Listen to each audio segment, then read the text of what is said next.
Well, Jersey City voters delivered a decisive message this week, electing City Council member James Solomon as the next mayor, defeating former Governor Jim McGreevey in a nationally watched runoff race with nearly 70% of the vote.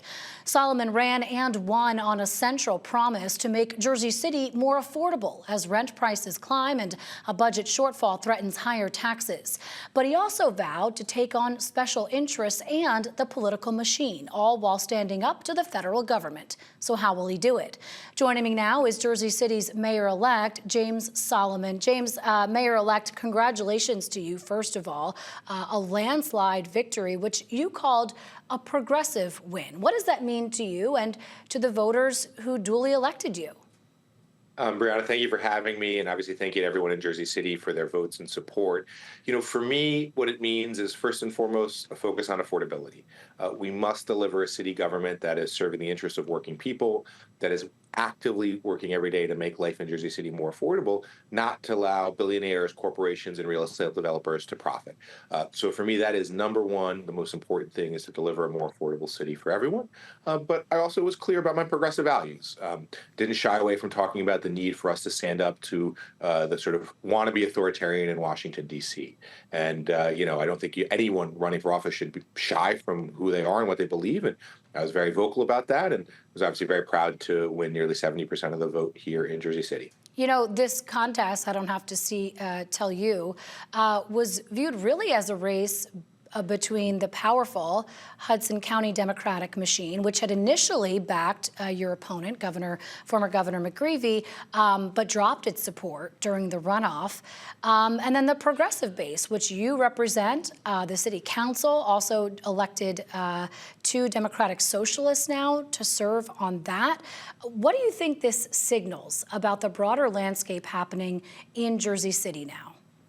Yeah, voters want change. The old status quo, the old folks in power, they haven't delivered. They haven't delivered a more affordable city.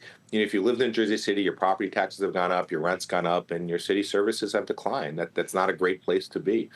So voters are looking for change. But I think the thing with us here as progressives, all the new 9 members of the city council, we have to deliver, right? Voters voted for us because they want something different, but you gotta actually make their lives better.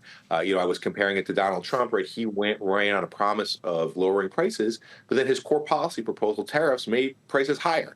That's the opposite of what voters are looking for, and I think we're gonna do the opposite of what he did. We're gonna actually deliver a more affordable city. So what does that actually look like? Are new taxes off the table? I mean, how do you find savings and new revenues without going back to taxpayers?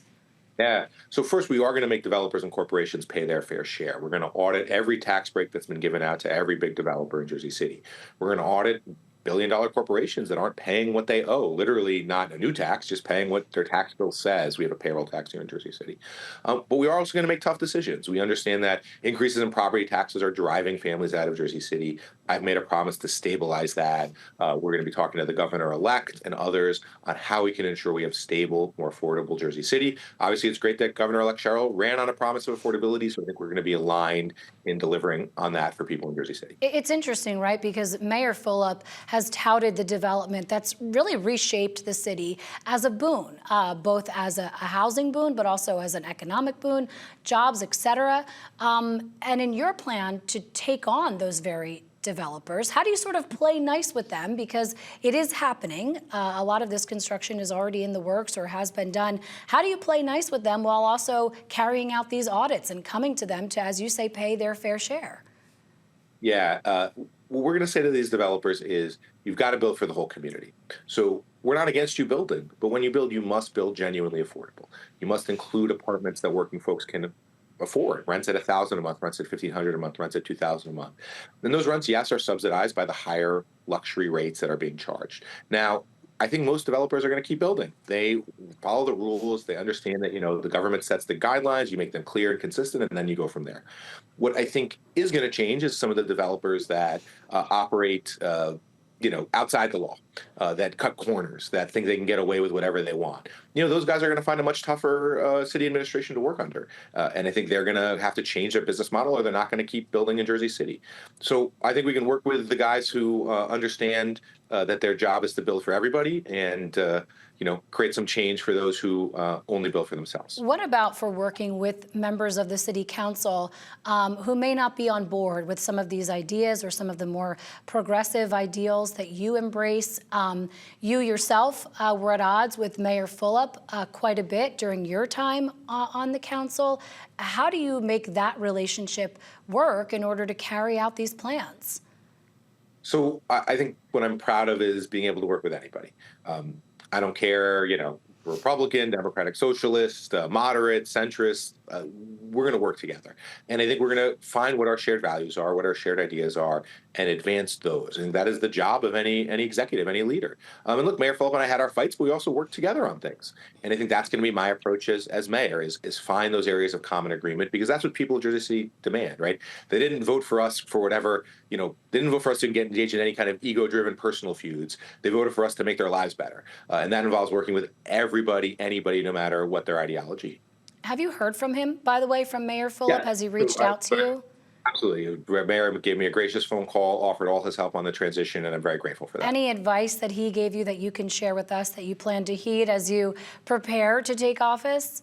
So we're having a longer sit down where he's going to share all that advice with me, but he very graciously offered to share all of it, and we're just scheduling the longer sit down.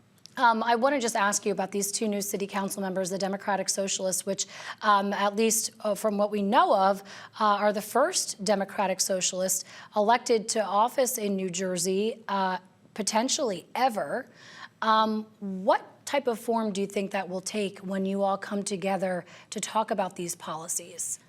Yeah, so, Jake Afros in Ward D, Joel Brooks in Ward B. These are people who care deeply about Jersey City. They care deeply about making Jersey City more affordable. And so we're going to agree on a lot. And I think we're going to find those areas of agreement and push to make sure their residents in the West Side and in the Heights have a more affordable city to live in. Obviously, we're not going to agree on everything. I'm not a Democratic Socialist. But like anything, I don't agree with myself every day. So we're going to find a strong working relationship. And the thing I know both about Jake and Joel is these are two men who care deeply about people. And I think you're going to see that as they govern. Jersey City's new mayor-elect, James Solomon, thank you so much for coming on. We hope it's the first of lots of conversations to come. Can't wait to come back. Thank you for the wonderful journalism you guys do at NJ Spotlight.